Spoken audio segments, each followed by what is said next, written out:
तो आज की इस वीडियो में हम लोग बात करने वाले हैं ऐसे टॉपिक्स के बारे में जो एग्जामिनेशन में आप लोग को जरूर आने वाले हैं। तो अगर आप लोग फेल होने से बचना चाहते हो तो इन टॉपिक्स को पढ़ के जरूर जाइएगा, क्योंकि ये टॉपिक आपके बोर्ड्स एग्जामिनेशन को बचा लेंगे।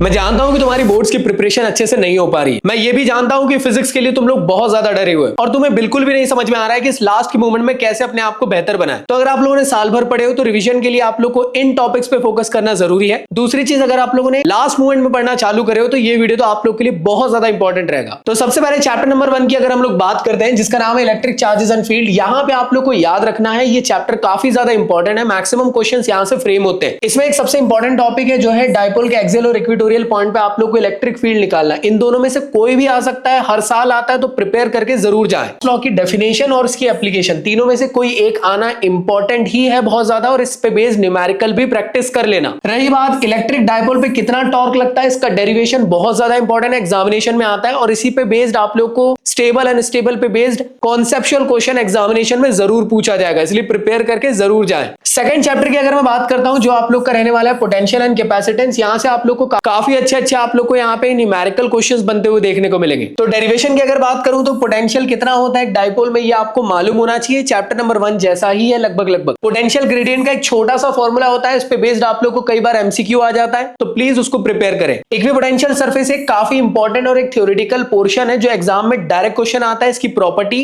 और ये होता क्या है और किस तरीके का बनता है। पैरेलल प्लेट कैपेसिटर नाम का टॉपिक बहुत ज्यादा इंपॉर्टेंट है, विद डाइलेक्ट्रिक और विदाउट डाइलेक्ट्रिक दोनों के डेरिवेशन पे फोकस करना है, साथ में इसी पे बेस्ड न्यूमेरिकल की घर बैठे ढेर सारी प्रैक्टिस करनी है। Potential energy in a field, इस पे डेरिवेशन आपको जरूर आएगा, और साथ ही साथ इस पे बेस्ड आप लोग को न्यूमेरिकल की प्रैक्टिस करना जरूरी है, बहुत ज्यादा इंपॉर्टेंट रहने वाला है आप लोग के लिए। इस चैप्टर में एक टॉपिक है energy stored in a capacitor. तो जब सीबीएसई ने खुद कहा न्यूमेरिकल आने वाले, तो न्यूमेरिकल के लिए आप इसका डेरिवेशन के अंदर 3 फॉर्मूले उनको अच्छे से रट लो और उस पे बेस्ड 2-4 न्यूमेरिकल प्रैक्टिस कर लो। अब अगर मैं बात करूं यहाँ पे आप लोग से चैप्टर नंबर 3 की, तो जिसका नाम है करंट इलेक्ट्रिसिटी। काफी सारे लोग को परेशान करता है ये चैप्टर, क्योंकि इसके अंदर छोटी छोटी चीजें जो आप लोग को कॉन्सेप्चुअल क्वेश्चंस पे बहुत ज्यादा फोकस्ड होते हुए देखने को मिलती है। इसमें एक टॉपिक है जिसका नाम है ड्रिफ्ट वेलोसिटी, इलेक्ट्रिक फील्ड के फॉर्म में, पोटेंशियल के फॉर्म में और करंट के फॉर्म में किस तरीके से आप लोग को डेरिवेशन निकल के आता है, काफी इंपॉर्टेंट है। करंट वाला तो सबसे ज्यादा इंपॉर्टेंट होता है, तो प्लीज प्रिपेयर कर लेना और उस पे बेस्ड न्यूमेरिकल की भी प्रैक्टिस जरूर करिएगा। और ये टॉपिक कहीं ना कहीं कॉन्सेप्चुअल क्वेश्चन के लिए भी काफी इंपॉर्टेंट बन सकता है। इसके अलावा ये क्वेश्चन भी कॉन्सेप्चुअल के लिए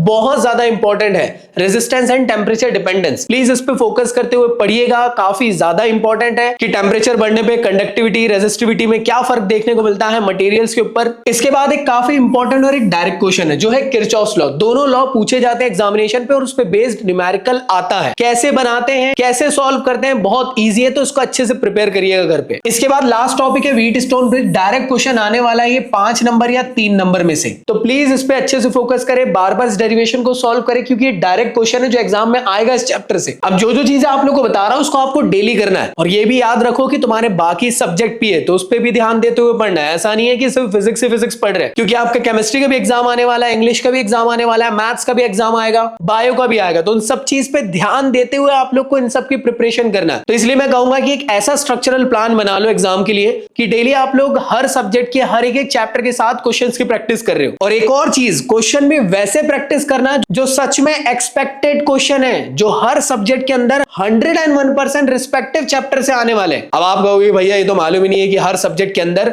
हर चैप्टर में से कौन से एक्सपेक्टेड क्वेश्चन है जो एग्जाम में आएंगे। तो टेंशन मत लो, मैं आप लोग की हेल्प करता हूं। हाल ही में एडुकार्ड ने आप लोग के लिए निकाला है क्लास 12 के लिए प्रयास chapter wise expected question bank, one of the best question bank जो अभी तक के पूरे मार्केट में आप लोग के लिए आया। ये क्वेश्चन बैंक बाकी क्वेश्चन बैंक की तरह नहीं है। इस क्वेश्चन बैंक में आप लोग को डे वाइज प्रैक्टिस के लिए वर्कशीट प्रोवाइड करके दी गई है, सिर्फ और सिर्फ फिजिक्स के लिए ही नहीं, बाकी सब्जेक्ट के लिए भी, लाइक केमिस्ट्री, मैथ्स, इंग्लिश। सबसे पहले इसके अंदर आप लोग को एक बुक देखने को मिलेगी। इस बुक के अंदर आप लोग को डे वाइज हर 3 सब्जेक्ट को लेकर एक कॉम्बिनेशन बना के चैप्टर वाइज आप लोग को यहाँ पे डेली टास्क दिया गया है। तो डेली आप लोग को अपने चैप्टर को पढ़ना है, चैप्टर को पढ़ने के बाद एग्जामिन करना है इस वर्कशीट से। जैसे आपने चैप्टर नंबर 1 फिजिक्स का पढ़ लिया, तो उस चैप्टर का चैलेंज लेके आप वर्कशीट को फॉलो अप कर सकते हो। जैसे यहाँ डे 1 में आप लोग को इलेक्ट्रिक फील्ड एंड चार्जेस का पूरा यहाँ पे आप लोग को मोस्ट एक्सपेक्टेड क्वेश्चन प्रोवाइड करके दिए गए गए हैं। सेम इसी तरीके से मैथ्स के अंदर भी आप लोग को प्रोवाइड है और सेम यहाँ पे आप लोग को इंग्लिश के लिए भी दिया गया है। और हर चैप्टर के लिए आप लोग को इस तरीके से एक पूरा का पूरा वर्कशीट प्रोवाइड किया गया है जो आपके एग्जामिनेशन के लिए इंपॉर्टेंट रहेगा। तो डेली आप लोग इसके साथ अपनी एक तगड़ी प्रिपरेशन कर सकते हैं। 3 कॉम्बिनेशन मिल रहा है आप लोग को सब्जेक्ट का, उनका रिस्पेक्टिव चैप्टर भी मिल रहे हैं, जिसके थ्रू आप लोग की घर बैठे एक तगड़ी प्रिपरेशन होगी। एक चीज याद रखना, मान लो आप लोगों ने चैप्टर नंबर 1 फिजिक्स का कवर अप करे, जितना आप लोगों से सॉल्व हो सकता था उतना कर लिए। अब उसको चेक कैसे करें, उसके लिए आप लोग को इसकी सॉल्यूशन बुक भी प्रोवाइड करके दी गई है। इसको मैच करके आप लोग अपनी एग्जामिनेशन में कितनी बेहतर प्रिपरेशन चल रही है उसको एनालाइज कर पाएंगे। इसमें एक और अच्छी चीज है कि आप लोग को यहाँ पे स्कोर कार्ड प्रोवाइड करके दिया गया है कि इलेक्ट्रिक फील्ड एंड चार्जेस में जो आपने वर्कशीट करे उसमें कितने आपके क्वेश्चन सही हुए और किस तरीके का परफॉर्मेंस था वर्कशीट में आप लोग का, वो आप लोग यहाँ मेंशन कर सकते हो। तो डेली अपने पूरी की पूरी प्रिपरेशन को ट्रैक कर सकते हो सब्जेक्ट वाइज कि कैसी आपकी प्रिपरेशन चल रही है। तो एडुगार्ड की प्रयास expected question bank one of the best question bank रहेगी कंप्लीट प्रिपरेशन के लिए, जहां पे आप फिजिक्स के अलावा बाकी सभी सब्जेक्ट की एक तगड़ी प्रिपरेशन कर सकते हो वर्कशीट के साथ। जितने भी क्वेश्चंस इसके अंदर आप लोग को प्रोवाइड करके दिए गए ये सभी के सभी इंपॉर्टेंट है, प्रीवियस ईयर के क्वेश्चंस है। अभी जाएं इसको ऑर्डर करें, 1 से 2 दिन के अंदर आपके घर पे आ जाएगी और आपकी प्रिपरेशन में आपकी बहुत हेल्प करेगी। डिस्क्रिप्शन में लिंक दे दिया हूं, वहां से जाके आप लोग इसको ऑर्डर कर सकते हैं। तो बात करते हैं हमारे चैप्टर नंबर 4 की, जिसका नाम है moving charges and magnetism. Bio-Savart law exam में डायरेक्ट पूछा जाता है क्या होता है।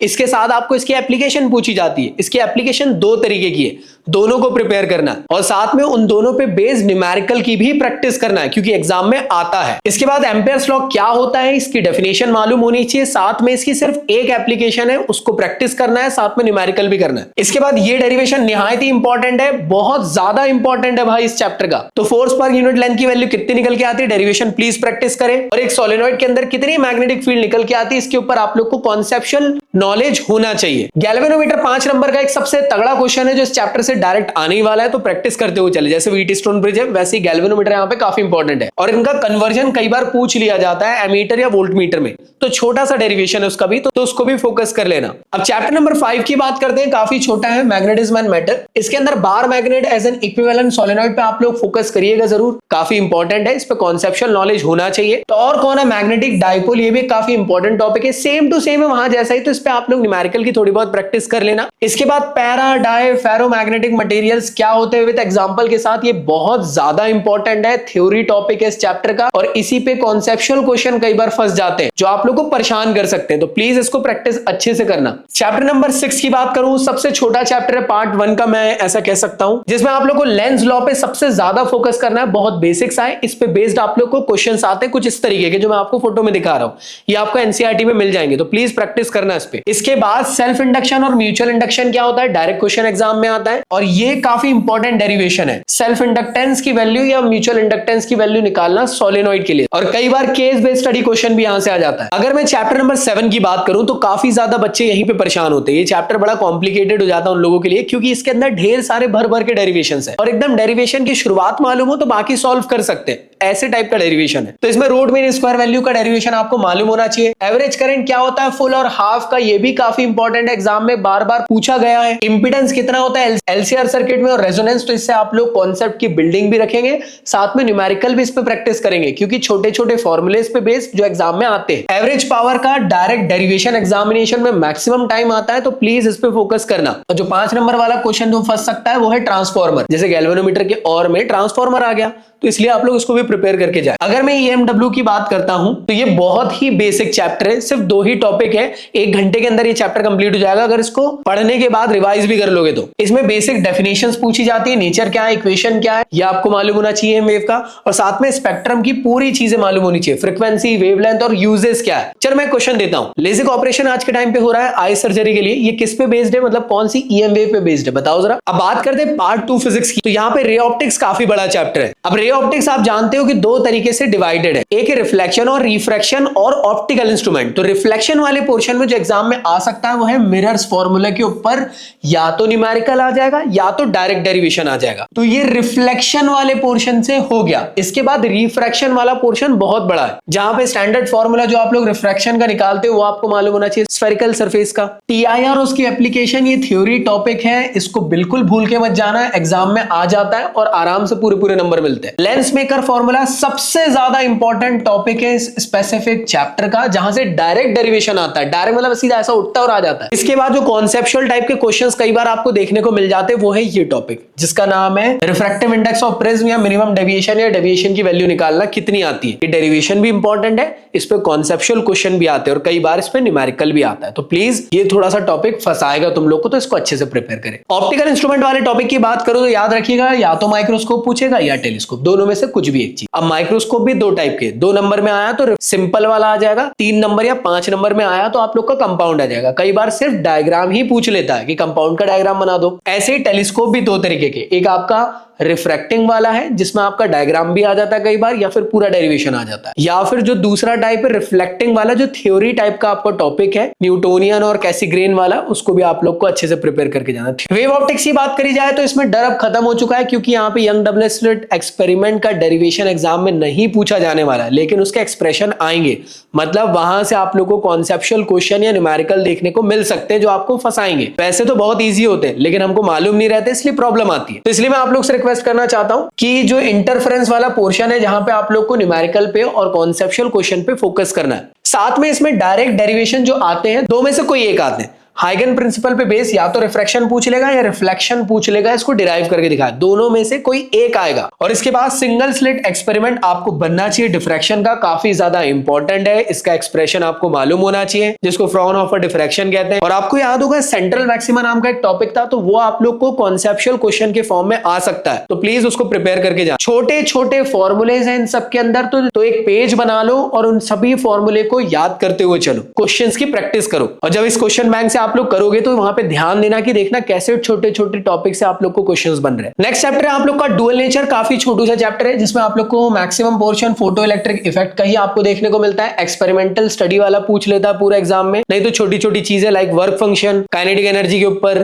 ग्राफ्स हो गए इंटेंसिटी के बिहाफ पे, सैचुरेशन करंट, ये सब चीजें पूछी जाती है। तो ये सभी के सभी उसी पोर्शन के अंदर है। और फोटो इलेक्ट्रिक इक्वेशन, ये 2 ही छोटे से टॉपिक है, यही एग्जाम में आने वाले, और बहुत सारा कॉन्सेप्चुअल पोर्शन रहता है यहाँ से। तो इसलिए मैं रिक्वेस्ट कर रहा हूं क्वेश्चन बैंक की हेल्प ले लेना प्लीज। पढ़ तो लोगे, उसके बाद जब तक क्वेश्चन प्रैक्टिस नहीं करोगे तो सर की नस फट जाएगी, क्योंकि इजी चैप्टर है लेकिन क्वेश्चन बड़े ट्रिकी आते हैं, इसलिए प्लीज हेल्प ले क्वेश्चन बैंक की। और सेम डी ब्रॉगली का रिलेशन एग्जामिनेशन में आता है, बहुत ही बेसिक सा है, जो आप लोगों को 1 से 2 नंबर में आता है। क्या होता है क्या नहीं उसके बारे में बताना है। चैप्टर नंबर 12 और 13 की बात करें, मतलब एटम और न्यूक्लियर की, तो यहाँ पे बोर्ड्स के पोस्टुलेट आपको मालूम होना चाहिए। डायरेक्ट क्वेश्चन आप लोग को बनता है, 3 पोस्टुलेट होते हैं, तीनों के बारे में अच्छे से आइडिया होना चाहिए। इसके बाद ना एक्सप्रेशन आप लोग को कभी कभार पूछ लिया जाता है, अदरवाइज यहाँ से न्यूमेरिकल आ जाता है, जैसे रेडियस क्या है, वेलोसिटी क्या है, काइनेटिक एनर्जी क्या है, पोटेंशियल एनर्जी क्या है, टोटल एनर्जी क्या है nth ऑर्बिट में, तो ये आपको मालूम होना चाहिए। हाइड्रोजन लाइन स्पेक्ट्रा आप लोग को काफी ज्यादा इंपॉर्टेंट टॉपिक है एग्जामिनेशन के पॉइंट ऑफ व्यू से, तो प्लीज इसको प्रिपेयर जरूर करके जाइएगा। इसके बाद एक छोटा सा टॉपिक है mass energy relation, E which is equal to mc square, उसी पे बेस्ड आप लोग को क्वेश्चन आ सकते हैं कॉम्पिटेंसी वाले। और मास डिफेक्ट बहुत छोटू सा डेरिवेशन है, उस पे बेस्ड आप लोग को न्यूमेरिकल कई बार एग्जाम में आते हैं डायरेक्ट वाले, तो प्लीज 2-4 प्रैक्टिस कर लो, आराम से बन जाएंगे। इसके बाद बात करी जाए तो बाइंडिंग एनर्जी पर न्यूक्लियन, बहुत ज्यादा इंपॉर्टेंट टॉपिक है, मतलब डायरेक्ट क्वेश्चन आता है और उस पे बेस्ड एक ग्राफ है जो आपको एनसीईआरटी पे गिवन है। ये जो मैं आपको फोटो में दिखा रहा हूं, इसको रट के चल जाना। मैं जानता हूं कि ये बहुत अजीब सा दिख रहा है, लेकिन जैसा बनता है वैसा रट के चल जाओ, और कहां कहां पे क्या क्या चीजें होती है इसके बारे में मालूम होना चाहिए। इसके बाद लास्ट में छोटा सा टॉपिक निकल के आता है फिजन और फ्यूजन, इस पे आप लोग को कई चीजें बेस्ड आ जाती है, लाइक उनकी इक्वेशंस पूछ ली जाती है, तो इक्वेशंस मालूम होना चाहिए फिजन और फ्यूजन दोनों की, क्योंकि एग्जामिनेशन में आप लोग को मैक्सिमम मार्क्स स्कोर करवाते हैं। और साथ में किस तरीके का इनका डायग्राम बनता है वो भी मालूम होना चाहिए। तो मैं वापस से रिपीट करना चाहूंगा, ये टॉपिक और ये टॉपिक बहुत सारे कॉन्सेप्चुअल क्वेश्चन रहेंगे, इसलिए आप लोग से रिक्वेस्ट है क्वेश्चन बैंक की हेल्प ले लेना, क्योंकि एक्सपेक्टेड क्वेश्चंस कर लोगे ज्यादा बेहतर रहेगा, जो मैक्सिमम टाइम पूछे गए। अब लास्ट चैप्टर की बात करते हैं, जिसका नाम है सेमीकंडक्टर। यहाँ से एनर्जी बैंड डायग्राम तीनों के, मतलब सेमीकंडक्टर, कंडक्टर और इंसुलेटर के बना के आना मतलब आना चाहिए, क्योंकि वो एग्जामिनेशन में पूछा जाता है कि कैसे बनता है, एनर्जी गैप किसके बीच में होता है, तो वो सब एक्सप्लेन करने के लिए आपको डायग्राम मालूम होना चाहिए, एग्जाम में आता है। इसके बाद PN junction, forward, reverse bias, IV characteristic, निहायत इंपॉर्टेंट टॉपिक है, एग्जाम में बनेगा, थ्योरी टॉपिक है, प्लीज अच्छे से प्रिपेयर करें। और सबसे इंपॉर्टेंट टॉपिक इस चैप्टर का, उसका नाम है फुल वेव या हाफ वेव, दोनों में से कोई एक एग्जाम में आना ही आना है, और डायरेक्ट क्वेश्चन आएगा तो आपको बनना चाहिए। डायग्राम दोनों के ढंग के बना के आना। और याद रखो लास्ट मोमेंट की प्रिपरेशन चल रही है, यहाँ पे पढ़ाई में अभी सिर्फ 30% फोकस करो, 70% क्वेश्चन प्रैक्टिस पे ध्यान दीजिए। जितना क्वेश्चन प्रैक्टिस करोगे उतना तुम्हारे लिए इंपॉर्टेंट है। और हाँ भाई, अगर आप लोगों ने इस प्रयास एक्सपेक्टेड क्वेश्चन बैंक को परचेस नहीं करे हो तो लिंक डिस्क्रिप्शन में गिवन है। One of the best book है, सच बता रहा हूँ, अच्छी वाली बुक है, तभी आप लोग को रिकमेंड कर रहा हूँ, क्योंकि ये बुक आप लोग की प्रिपरेशन के लिए बहुत हेल्प करेगी। तो चलिए मिलता हूं नेक्स्ट वीडियो में, जब तक के लिए गुड बाय।